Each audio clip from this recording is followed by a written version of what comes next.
Hello viewers, thank you for joining me, and presumably welcome back for my review of the second season of Nisekoi. I mentioned in my Season 1 review that I'd been on the fence about giving each season its own video, given the way the first season was going. Obviously that is what I've ended up doing, but on that note, this review will probably be a little short. I ended my Season 1 review saying that I felt the series would have to make some pretty major changes if it was going to wrap up in a way that felt satisfying. And I guess the simple way to describe Season 2 is just to answer that question. Nothing really changes. Does it count as a spoiler to say there isn't really an ending? Apologies if you prefer to be disappointed firsthand, I guess, but I don't see any way I'm going to talk about this season without that coming up.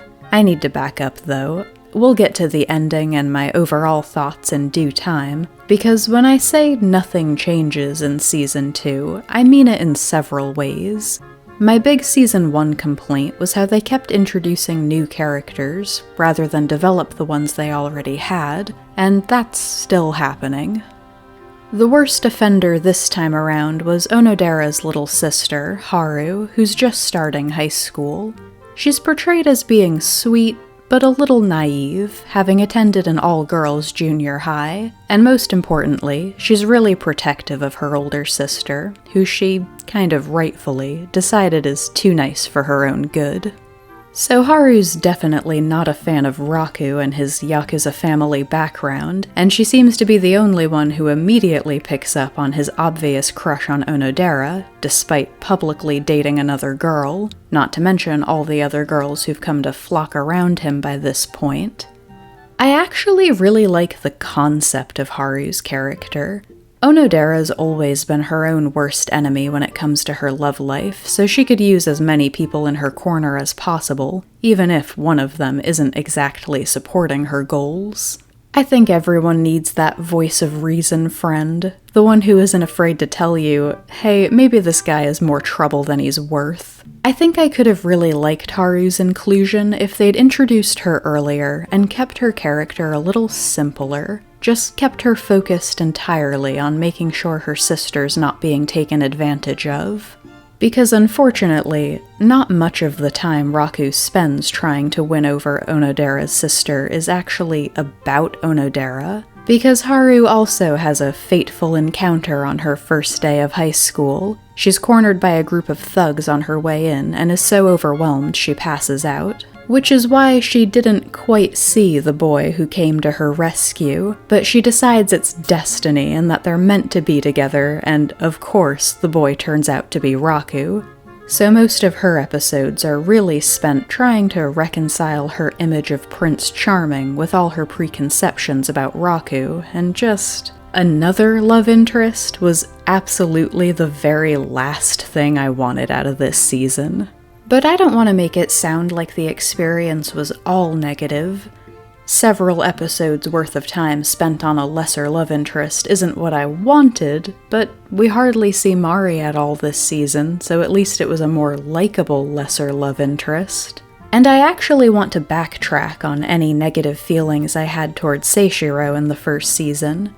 She took on a really interesting role in the last few episodes. Of all people, Raku starts going to Seishiro for his hypothetical relationship questions, completely oblivious, of course, to her own crush on him.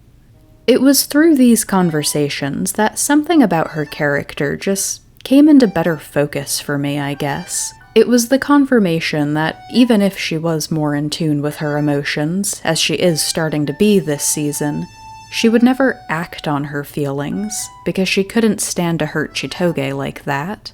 It gives her character this tragic, noble kind of feel that I'm really on board with. Any ill will I felt towards her was really towards the writers, feeling like they were wasting my time. But third wheel characters can have their place in a story too, and it's a bittersweet sort of acceptance. But at least I can say I don't have any reservations about liking her character anymore. On a bigger scale, the fact that nothing changes means it couldn't be all bad, because Nisekoi's always had its strong moments, and like the first season, these last 12 episodes got off to a really good start. Season 2 kicks off with a Christmas storyline, which is a big deal because it's the only time of year Chitoge's mother comes home, for a few days at least. Chitoge's mother, who's this billionaire business mogul and definitely the most intimidating badass character in this show, where both main characters come from gang backgrounds, and who I totally thought had died when Chitoge was a kid or something. I'm positive I referred to her in the past tense at least once in the last review. She brings out an interesting side in Chitoge, who's just as intimidated by her as everyone else, and when Raku asks her why she's never mentioned her before, Chitoge tells him that she sees her so rarely, it doesn't feel like she has a mom. But a lot of the distance between them comes from poor communication. Neither one is particularly good at saying what they mean, and both are afraid of opening up, in case it reveals that the other doesn't reciprocate their desire to have an actual mother-daughter relationship. So Raku, who'll never get a chance like this because his mother is actually dead, takes it upon himself to make sure they get to spend the holiday together, working crazy hours to clear Hana's schedule of work obligations, and making sure neither one has an excuse to chicken out of their night together.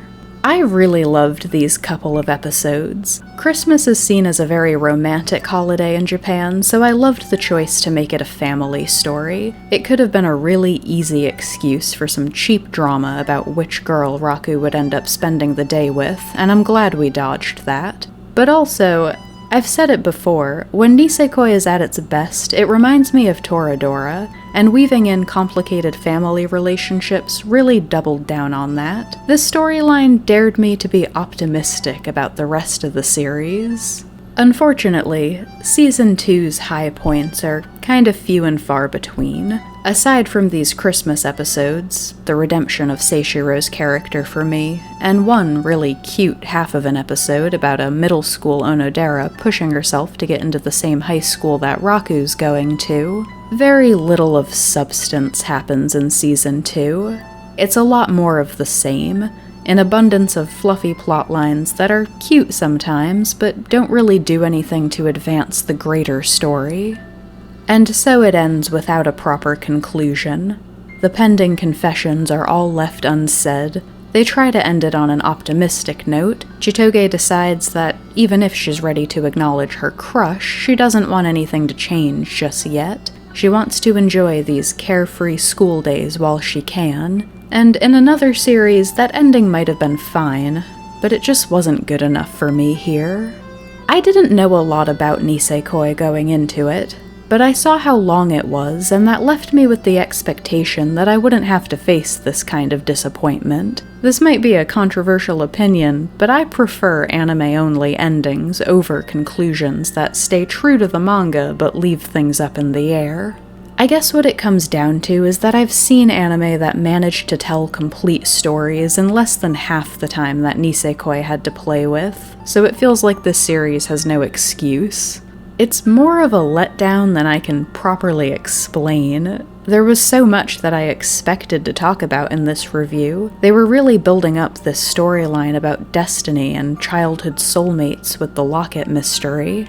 I was thinking that I'd like to see an ironic sort of end to that the girl he ultimately chose wouldn't be the one whose key fit his locket. I kept waiting for the conversation to turn to that question of fate versus free will, how they're not the same people they were 10 years ago and have to make decisions based on how they feel now, but I guess that doesn't matter now.